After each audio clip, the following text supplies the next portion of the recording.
I love Symmetry. I'm not sure exactly why, but I've loved it since I was a kid. Most children are messy and forgetful of their things. Not me. I knew everything had its place in my room. Everything was right where it belonged. My parents didn't have it. My grandparents didn't have it either. Not a single person in my family had it. I started referring to it as it because I truly believe it's a thing inside of me. A stowaway that shouldn't be there but lives inside me. It's a need, a desire, a longing to be perfect. Perfect on both sides. As an adult, I'm at the point where I can't live my life normally. I can't keep a job. Women don't stay with me because they can't handle it. Honestly, I don't even care when they leave. They're messy and make things difficult.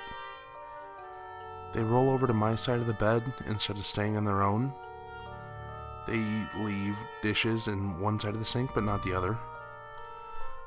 I can't work anymore, so when they leave for the day, I have to stay home and fix everything. It's a relief when they leave for good. That feeling never lasts, though. Eventually, it comes back and finds something else that needs fixing. You may be asking, why would I seek out relationships to begin with if I can't stand them?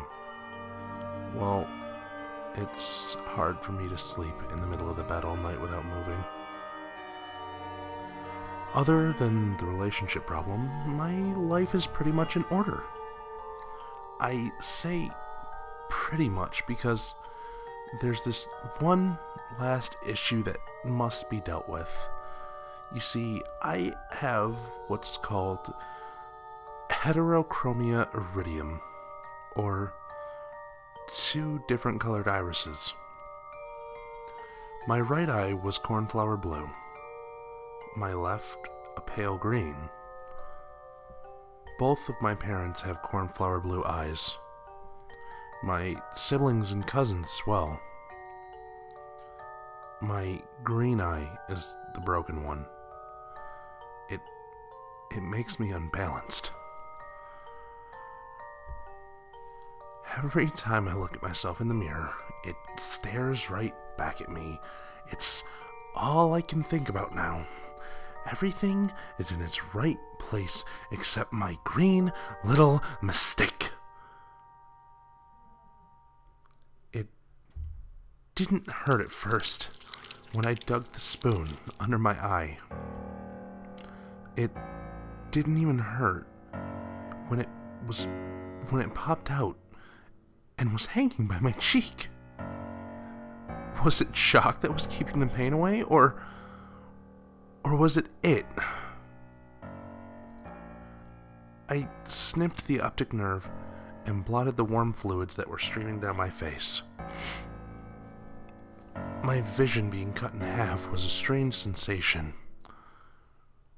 What was left of the dangling flesh, I placed back in the now empty hole.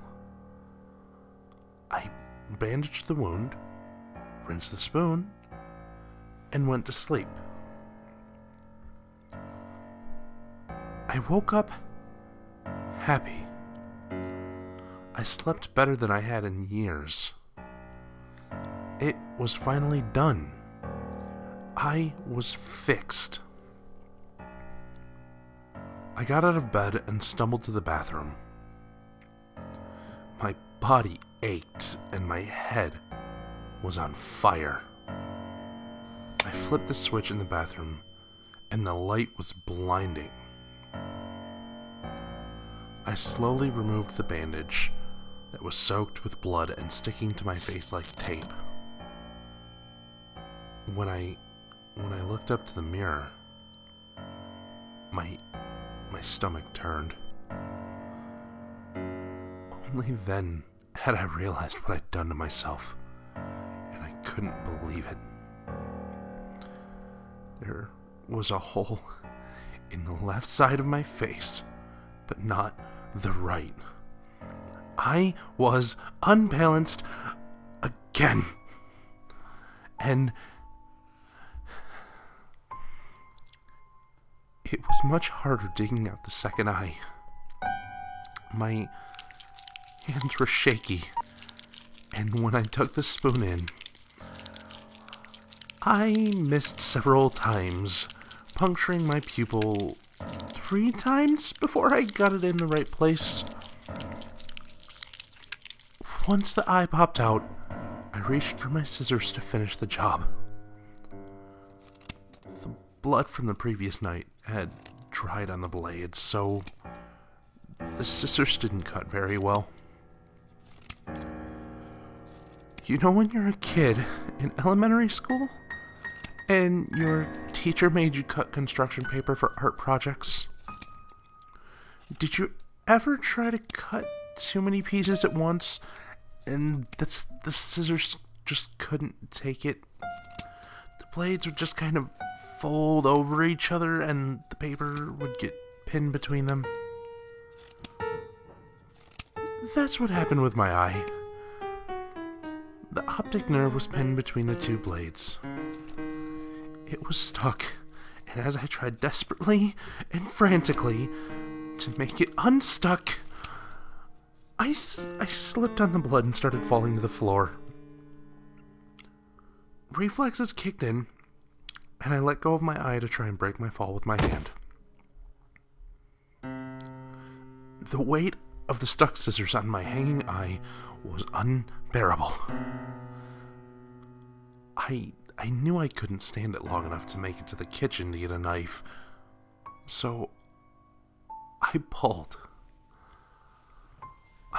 it straight out of my head.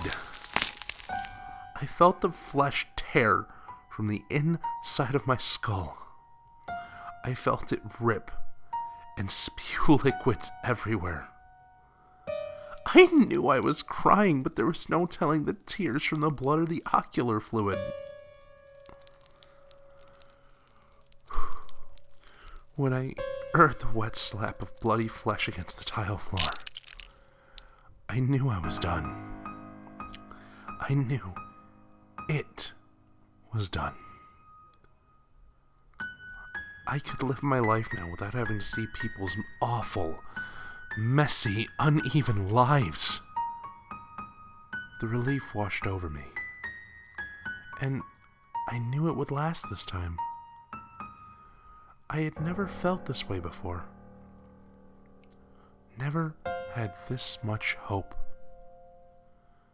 As I laid in my bathroom on that cold, wet, sticky tile, I smiled for the first time in years.